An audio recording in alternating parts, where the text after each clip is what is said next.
The world seems to be on edge. Markets are bleeding red, the headlines are screaming about war, inflation, and economic collapse, and your portfolio, the money you've worked years to build, is staring back at you with a massive minus sign. Most people are doing exactly what the headlines want them to do. They are panicking. They're selling at the bottom, they're moving to cash, and they're destroying their long-term wealth in a single afternoon of emotional decision-making. Whew, now that's something. But here on Real Wealth Hack, we don't follow the herd.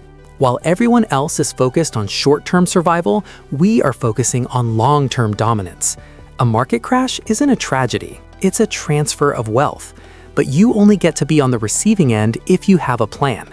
Today, I'm breaking down the 8 fundamental laws of investing in ETFs during a crash.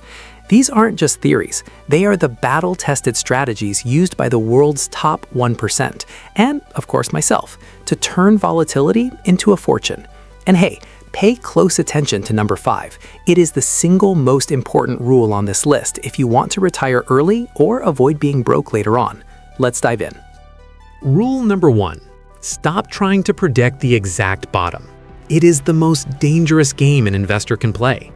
During a crash, the strongest temptation is to say, I'll wait until it hits the absolute floor, and then I'll dump everything in.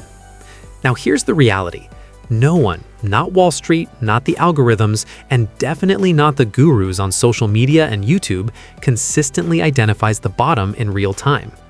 Markets don't wait for things to feel safe before they turn. Historically, if you look at the 2008 financial crisis or the 2020 COVID crash, the market began its most aggressive recovery while the news was still overwhelmingly negative.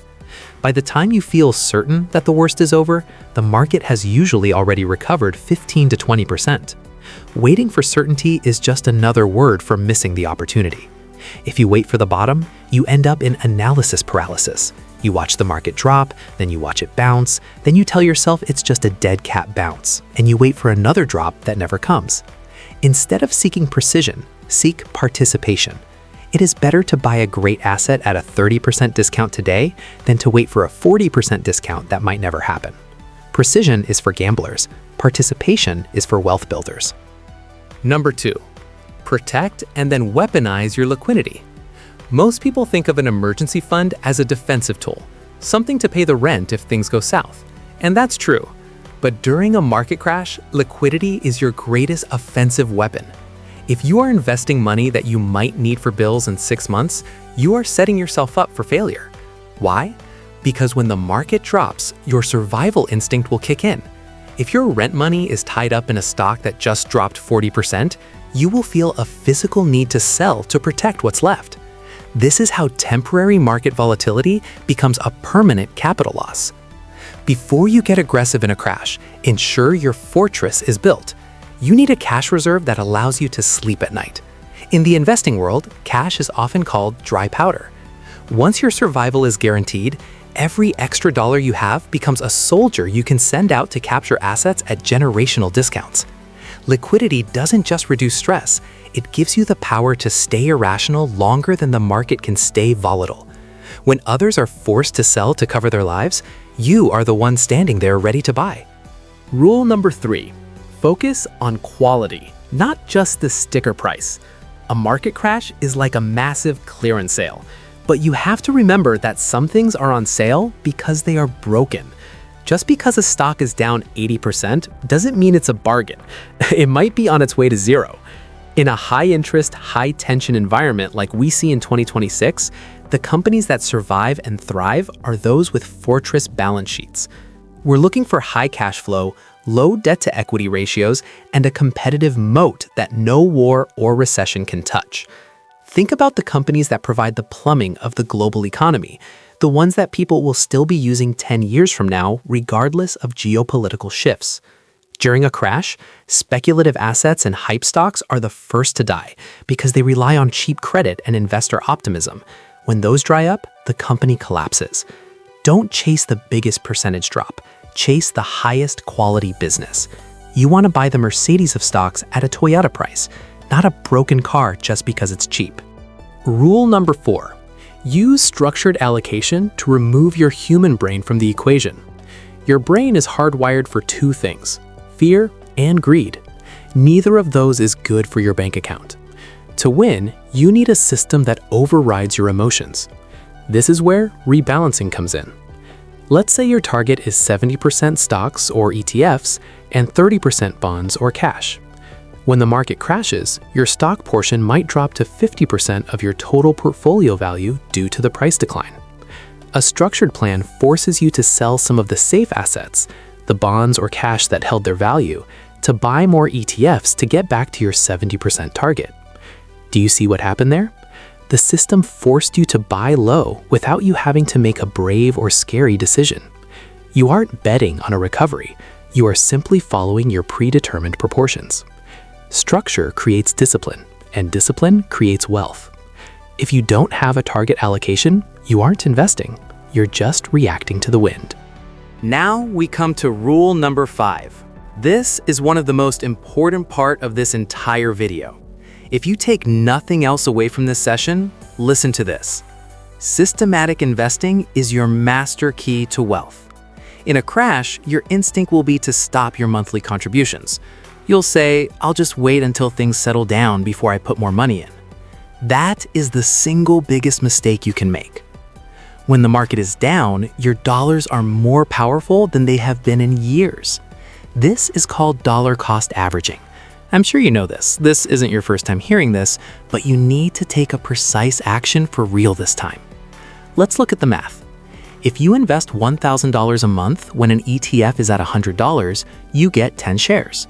If that ETF crashes to $50 and you keep investing that same $1,000, you are now getting 20 shares. You are effectively doubling your accumulation speed while everyone else is standing still. You are lowering your average cost basis significantly. When the market eventually recovers, and looking at 100 years of data, it has a 100% success rate of recovering, you don't just recover to your original balance.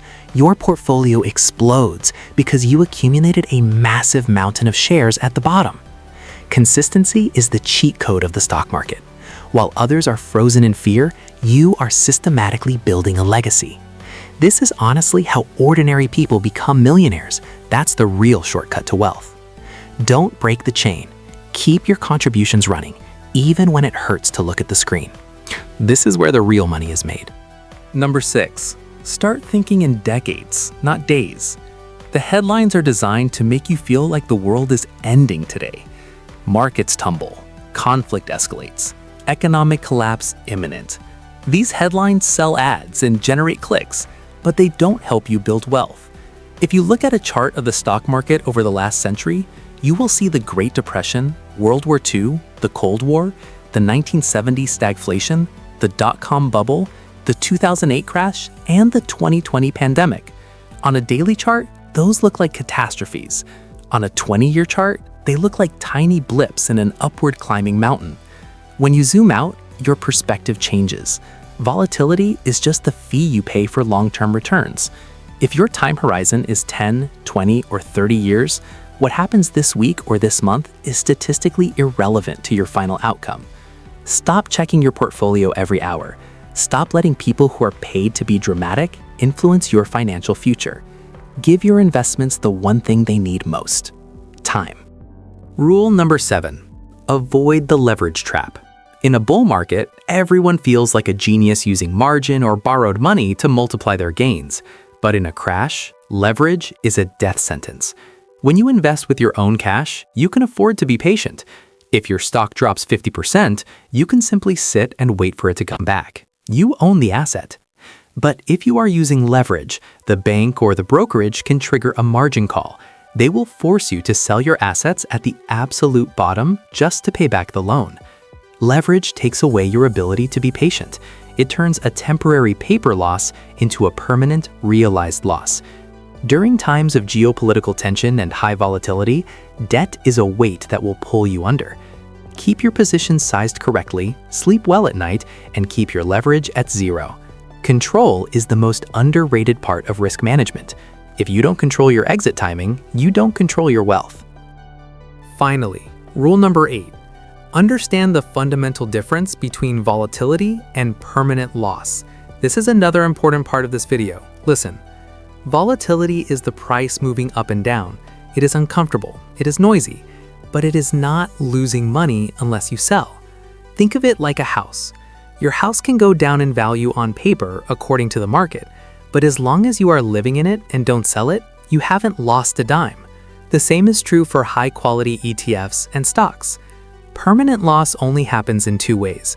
Either you buy a garbage company that goes bankrupt, or you panic sell a great company during a temporary dip.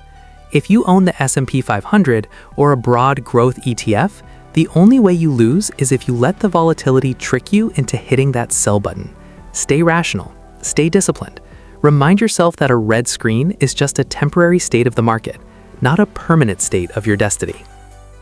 The next few days or weeks might be a wild ride. Geopolitical tensions are shifting the way money flows through the global economy, and if you aren't positioned correctly, you're going to get left behind. But where should that money go right now? Should you stay defensive in energy or stay aggressive in growth? In our next video, we are doing a massive showdown. We are putting growth ETFs like VUG and QQQ head-to-head against the energy sector giants. We're going to look at the numbers, the expense ratios, and exactly which one is a better buy while these wars and tensions are playing out in 2026. You do not want to miss that comparison. If you found value in today's breakdown, hit that like button and subscribe to this channel, as this will tell YouTube you like making money. Let's build that legacy together. This is Real Wealth Hack, and I'll see you in the next.